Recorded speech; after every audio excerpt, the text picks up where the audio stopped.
Hey guys, my name is Chris Baker and I'm the founder and executive director of the Other Ones Foundation. People be asking me all the time about how to start a nonprofit, how to run a nonprofit, how to raise money, and so we decided to start this video series to go into all that stuff. Before we get into any of that though, we're gonna go way back to the very beginning, back to the basics, talk about what a nonprofit is, and maybe get you thinking about why you should or shouldn't start one. With that, let's get into it.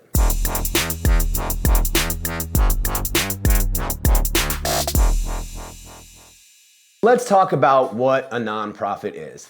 A nonprofit, as the name would suggest, is a business entity that exists for a reason other than making a profit. The driving force behind that organization's existence is its mission as opposed to profit. Most businesses exist primarily to create a profit, and a nonprofit exists primarily to drive its mission forward. And they can be started for all sorts of reasons. Oftentimes they are for charitable purposes. Sometimes people start nonprofits for social initiatives, for advocacy, or for the purposes of upkeeping a social club, or for youth sports. The money that they get to conduct business comes from the public in some form or another.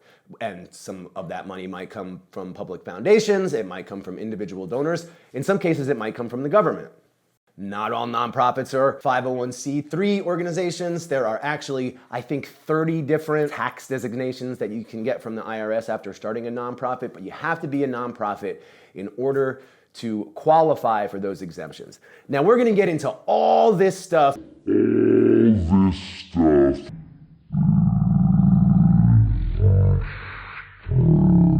Also, a nonprofit doesn't necessarily mean that an organization is exempt from taxes. And in order to become a nonprofit that's exempt from taxes, you need to become a tax-exempt entity, which happens at the federal level. And we're gonna get into all of that stuff about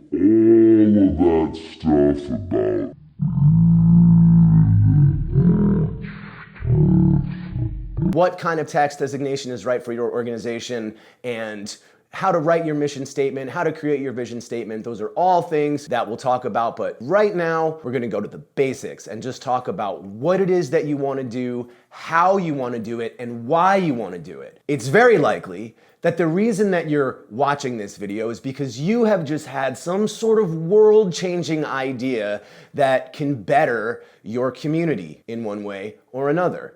And if you are looking into possible ways that you may help, say, rescue food from going into the landfill, or helping animals be adopted, or helping the homeless, or finding new ways to bring art into underprivileged schools. These are all things that you might do under the banner of a nonprofit organization.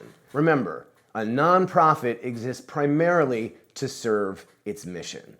So what is your mission? And why is that mission important to you? And how do you hope to take your world-changing idea and bring it to life?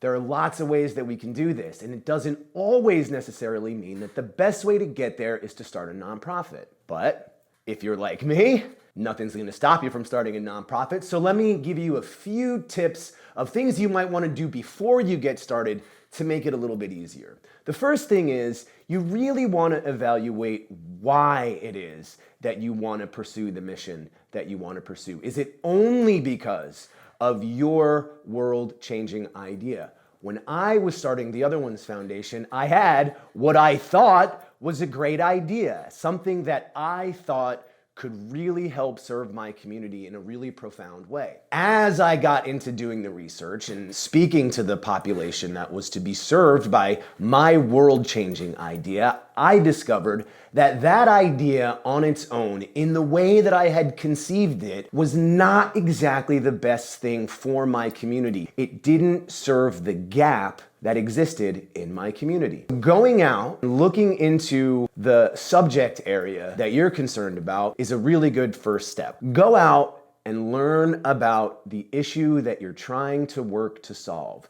That's what all of this is about working to solve issues and not necessarily working to solve issues through the narrow lens that you may have already created.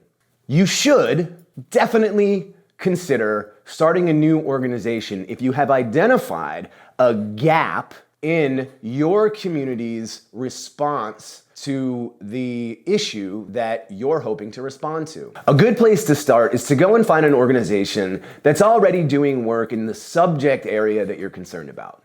Go out and volunteer. Go out and get a job.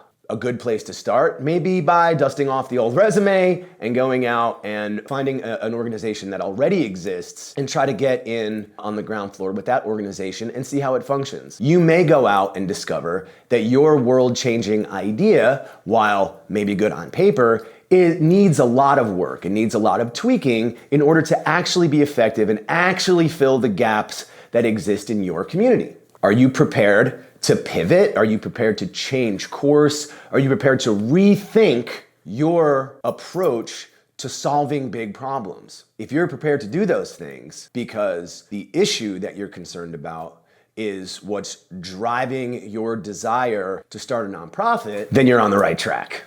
So as you're thinking about starting your nonprofit, consider this. In the nonprofit world, there are really two major types of entities.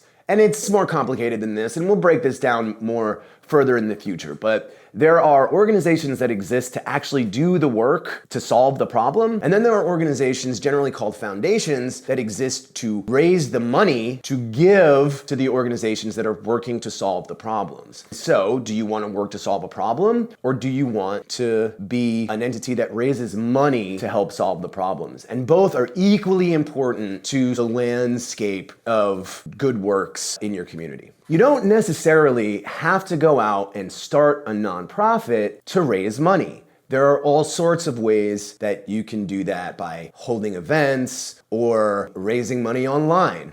Facebook fundraisers are a great way to start understanding what your network looks like and what the capacity to give on the part of the people who you already have in your network. That's a great way to start.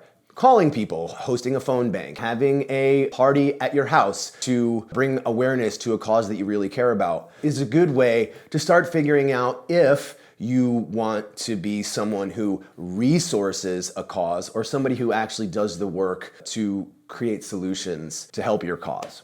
Another thing that I think is important to remember, and this is not to try to encourage you to throw in the towel or to not start a nonprofit.